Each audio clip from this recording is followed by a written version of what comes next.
నమస్తే, నేను మీ ఈశ్వర్. ఈ6 న్యూస్కి స్వాగతం. వార్తల్లోని ముఖ్య అంశాలు. సంగారెడ్డి జిల్లా వ్యాప్తంగా నెల రోజుల పాటు పోలీస్ యాక్ట్ అమల్లో ఉంటుంది అన్నారు జిల్లా ఎస్పీ రూపేష్.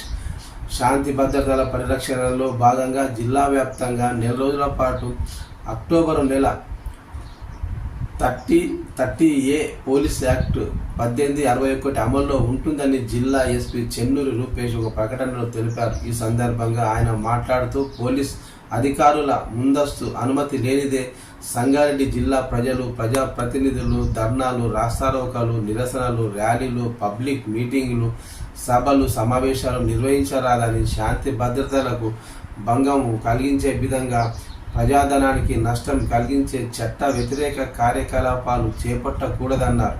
జిల్లా ప్రజలు, ప్రజాప్రతినిధులు, వివిధ సంఘాల నాయకులు ఈ విషయంలో పోలీసు వారికి సహకరించవలసిందిగా సూచించారు. అనుమతి లేకుండా పై చర్యలకు పాల్పడితే సంబంధిత వ్యక్తులపై చట్టరీత్యా కఠిన చర్యలు తీసుకోవడం జరుగుతుందని ఎస్పీ చెన్నూరు రూపేష్ తెలియజేశారు.